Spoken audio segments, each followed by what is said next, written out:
restrictions, rations, political monism, and despotism. Oh, excuse me. We definitely don't have inequalities of power in the U.S. Oh no, capitalism, rah-rah, sis-boom-bah, it's the fucking best.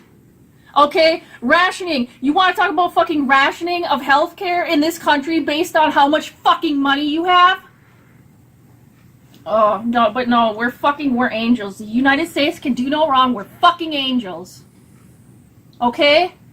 I'm named after the spirit of the country. My name is Angel. I'm an American. I'm the best because U.S. And I'm gonna sanction people if they won't let our fucking corporations in to fucking rape their resources. You know, my mother left Venezuela in the 80s because under Hugo Chavez, the president, not dictator of the country, socialism was rampant and it was ruining the country. I'm sorry, when did your mother leave? You know, my mother left Venezuela in the 80s because under Hugo Chavez. That's weird because Chavez won his first election in 1998. So they can't even lie straight. They can't even get their lie. My mother left because Chavez in the 80s, Chavez wasn't elected until 1988. So do you see what they do? They get these people who never lived in Venezuela, who are in America, to go on and say, I'm Venezuelan and my mom this, and it's hard. These are the people they bring on. They don't bring on people who have a counter narrative to Donald Trump. These are the people who they bring on. This guy's funny. He goes, guys, wait, there's a logical reason to all of this. She saw through time itself and saw the perils of the Chavista menace and ran away from her country a decade before it ever happened. So what's really going on in Venezuela is we told you what's happening, and they've been trying to overthrow the socialist government in Venezuela ever since they got elected. They did it once before, 2002. And it's because the socialist government raised people out of poverty, made literacy a thing. Now, raised their literacy, also built millions of housing, of apartments for their homeless. Everybody health care. So, and we can't have that. You know, Venezuela used to give oil subsidies to people in the United States. Did you know that? Yeah. They had a program to help the poor people in America who couldn't afford heating oil in the winter. Venezuela would supply it for them, for poor people in the United States, because our government didn't. So right now they have Juan Guaido. Juan Guaido is the CIA puppet who Trump wants to take over Venezuela, and he's ready to open up the oil industry to American and British oil companies. That's what this is all about. That's what this has always been about. They have twice as much oil as Saudi Arabia. Well, here's the difference between our relationship with Venezuela and Saudi Arabia is because Saudi Arabia actually gives us the oil. Yeah. They actually give us the money. And we won't fuck with you. And give us what we want. so And in return, we'll give you armaments that you can use on children, bomb hospitals, schools, mosques, Lay's potato chip factories. I know. Motherfuckers attacked us. And they're best friends with Trump. Well, I think that Donald Trump has always kind of taken a softer stance when it's come to Saudi Arabia. You know, they were left off of his famous Muslim ban list and also his executive order barring Muslim immigrants from the U.S. And, you know, despite Saudi Arabia being one of the greatest exporters of radical Islam, Donald Trump has always taken a softer stance on them. And let's not forget, there's a $109 billion arms deal also on the table that he has to seal with the Saudis. And, you know, it's really interesting because in many ways there couldn't be a better time for Donald Trump to kind of be out of Washington and escape the siege-like atmosphere he's facing here back at home and be in Saudi Arabia. But at the same time, this really ambitious trip is full of diplomatic landmines. And I really think his first diplomatic blunder has the potential to start off in Saudi, in Riyadh. Hospitals are a place where all kinds of people go to because they're sick. It's a human condition to get ill. It's a human condition to get shot and actually need a foreign object removed from your body because of war. Earlier today, the international medical aid group Doctors Without Borders accused U.S. forces of deliberately bombing that hospital in Kunduz City. The U.S. says it's conducting a full investigation, but Doctors Without Borders is calling also for an independent inquiry, insisting, quote, a war crime has been committed. Let's bring in Jason Cohn, who's joining us from New York. He's the executive director for Doctors Without Borders. Jason, first let me express our deepest condolences to you, the loss of 12 of your colleagues. The patients there, the kids who were there. Why do you think this was a deliberate U.S. airstrike? Thank you, Will, for the condolences. It's been a tremendously difficult time having lost 22 staff and patients. Given the nature of the attack, the fact that there were strikes over an extended period of time on our hospital, on one specific building, and the rest of our compound remained untouched, we think it's absolutely critical that an independent and impartial investigation is conducted. We certainly are willing to cooperate with the Defense Department investigation, as well as NATO and Afghan government investigations. But the fact of the matter is that a hospital that has been operational since 2011, for which we had told all the relevant contacts at U.S. military, both at civilian and military leadership level, about that we're continuing to operate. We had nearly 200 patients and staff inside. No one can claim to not know what this building was doing and who it was treating, and the fact that we were providing impartial medical care in a war zone, as we do in many countries around the world. Who do you want to conduct this outside international, I assume it'll be some sort of international investigation? We're still looking into that. We think it needs to have certainly an independent and an international character to it. We just think it's critical, especially in the last 72 hours, given the repeated changes of positions from being a quote-unquote collateral damage to airstrike called in by Afghan military to now this latest statements by General Campbell that this was done through the U.S. chain of command. So the changing story it drives us reinforces the point that we think it needs to be independent, an independent investigation to have any credibility. And this is about respect for the laws of war and the international humanitarian law. And this attack was certainly a grave violation of those laws. And until we're told otherwise, and until we see an independent investigation, we'll presume that this was in fact a war crime. Well, because war crime, obviously very strong words. Do you believe the pilots, the crew members of this aircraft, this AC-130, that dropped the munitions on this hospital, they knew in fact it was a hospital, there were doctors, nurses, patients, children inside, they deliberately wanted to blow it up? I think that's for U.S. and coalition authorities to prove otherwise. We've done everything we could over the past years that this hospital has been operational. It says on the very front doors of the compound, we treat all victims of violence impartially, driven by medical ethics. We provided the GPS coordinates repeatedly to civilian and military leadership, both in Washington and Kabul. I find it very difficult to believe that people were not aware of the intent and the purpose of this facility. The fact that close to 400 patients have been treated during the preceding days, and then when the attack was unfolding, we called those same contacts that we had to notify them that the attack was going, and it continued repeatedly, basically in 15-minute increments, and hitting repeatedly our hospital and killing the 22 staff and patients and there needs to be an accounting for that. It needs to be done independently. That can be complementary to the investigations unfolding under the auspices of the U.S. government and NATO and Afghan authorities, but we think and will continue to demand for an independent inquiry into this attack.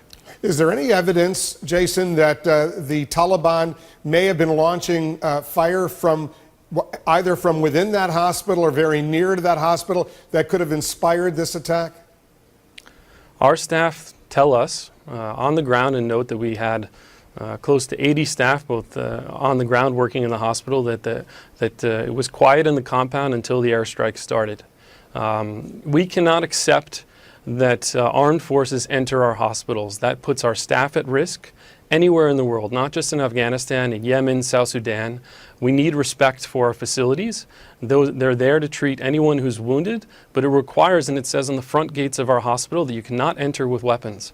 And we make this clear, and we've made this clear to the authorities at the outset of opening these hospitals, both Afghan authorities and U.S., all along, going back to 2009 when we re-entered Afghanistan after having to leave for 5 years after the killing of some of our colleagues in 2004. So this has been, it's the fundamentals of the Geneva Conventions and humanitarian law that armed groups respect the sanctity of these medical facilities and respect the fact that weapons cannot enter, and that we will treat wounded and civilians, and that when combatants are wounded, they are no longer combatants. They are civilians and should be treated as such. I think it's probably understood, and it's quite striking to hear General Campbell talk about the need to re-educate our armed forces about rules of engagement and the basic laws of war. And this is what we're calling for. This is not just about what happened to our colleagues and our patients here in Afghanistan. It's generally in any conflict zone that we work in, the basic necessity that under humanitarian law there is a need to respect medical facilities as protected spaces, and that needs to be guaranteed and respected. There are no longer any more humanitarian aid organizations in Kunduz, and now you have a population who has lost complete access to medical care at a dire time in the midst of a war zone. It's a city of about 300,000, or at least was a city of about 300,000, the fifth largest city in Afghanistan. Jason Cohn, thanks so much for joining us. We know Doctors Without Borders does incredibly important work around the world, and it's obviously a huge tragedy that they have now had to abandon that work in Kunduz City. Thanks once again. This movement on the American left against any U.S. involvement in Venezuela is gaining traction. We've got Noam Chomsky, Roger Waters, Oliver Stone, Boots Riley, Ilhan Omar, AOC, Jill Stein, and Bernie. Why have you stopped short of calling Maduro of Venezuela a dictator? Well, and of course, we've got this lovely guy. Donald Trump, hands up Venezuela. It is not a good look when your slogan... So I guess we're not supposed to like Boots Riley, Jill Stein, Oliver Stone. Those are all negative people. Those are Russians. See, those are all... Uh-oh. There's lots of other people who are against. So this is propaganda. So do you see how propaganda works? You know who thinks about this? So she doesn't show you evidence. She just goes, guilt by association. Look, we don't like these guys, right? We don't like Bernie Sanders. It's crazy. This is how propaganda works. And there's a big thing she's not telling you, and I'll tell you in a sec. Is co-opted by a tyrannical dictator. Now, Trump usually... He's a and again, Maduro, she says, is a Trump is corrupted by a tyrannical dictator. Loves authoritarians, but this time it seems like it's the liberals who are siding with one. Now, I am not a pro-Trump military hawk. So in Venezuela, Trump is for getting rid of Maduro, and she says, oh my God, the liberals are siding with a strongman dictator, Maduro. But if you're siding with Trump, you're also siding with Trump. What? I'm told Trump is a puppet of a foreign enemy, a hostile state, that he's a traitor to our country. So he's not now? Again, their logic is backwards and upside down and inside out, and this is guilt by association, and they have this woman who's a comedian tries to be cute about it. This is how you do cute propaganda, I guess. But the world police goes in, gives Venezuela a parking ticket that's $5,000. The world police gives Venezuela a sanction that an ordinary person driving their car that has a hubcap missing would fucking be like, oh shit, I'm in a mountain of debt now, thanks. Because I make $50,000 a year or less. I know I make less. I make around $17,000 a year. Oh, that's funny, because I only make $4,800 a year. But, you know, there's a fucking couple on, what was that, CBS or whatever, CNN, I don't know. They did a story about that couple that they make $500,000 a year, but they only feel average because after everything they spend their money on, they're only left with $7,300 at the end of the year. Bitch, that's more than I make in a year.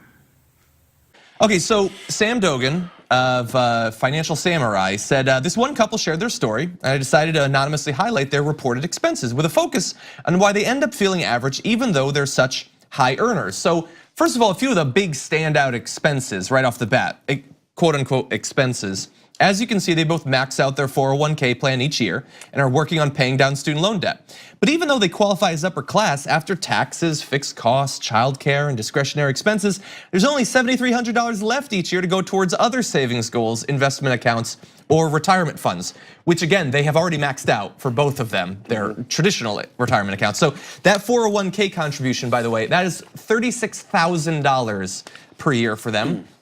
They also pay property taxes on their $1.5 million home of $20,000 a year. Both of those things are over the poverty level in income by themselves.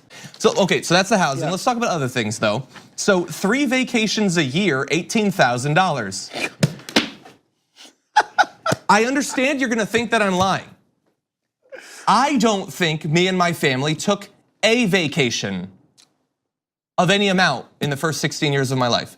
No one in my family has ever been on a $6,000 vacation, and they wanna take them 3 times a year and feel average. $6,000 can take you anywhere. You will see, let's see. You will go on a tour across China, you will go throughout the South Seas, and you will visit all of the greatest cities of Europe in 1 year, and you'll feel average. So car payment, $9.6 thousand a year. That's to have a BMW 5 Series and a Toyota Land Cruiser. I got news for you. If you have a BMW anything, you're not average, okay? Let alone a new 5 Series.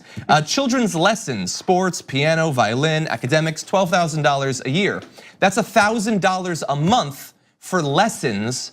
And as people have pointed out, the kids probably are pretty young if you are paying, it was $42,000 a year in child care. That's a lot of money. Implies that these are kids who are having around the clock help. Charity, Feed the Children, college alumni, $18,000. So I'm glad that you included Feed the Children because I'm pretty sure college alumni means that you're giving money to your school.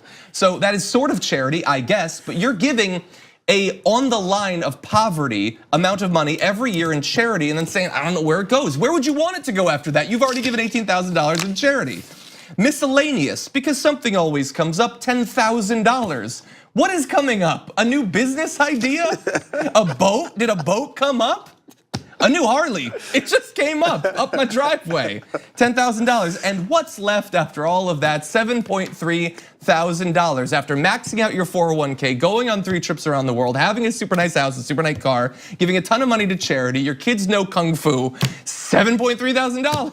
I feel average. But they feel bad for them, they feel average. They get to go on 3 vacations a year. Don't you feel bad for them? $7.3 thousand. I feel average. Yeah, you know, too bad we only go to the beach once every other year. Yeah, we take the fucking public bus. Yeah. This is a non sequitur, I guess, but climate change. That's not in my mind. Climate change will only become exacerbated even if we stop. So to put the responsibility of human behavior on all individuals and not multinational corporations, industries like agriculture and all. I just saw an article about how Google, like Microsoft and some other big fucking high-tech companies are actually investing in oil technologies to make it faster, easier, more efficient to drain the fucking oil out of the earth. All the while they're talking about how they're energy efficient and this and that and they care about the environment. Not nice.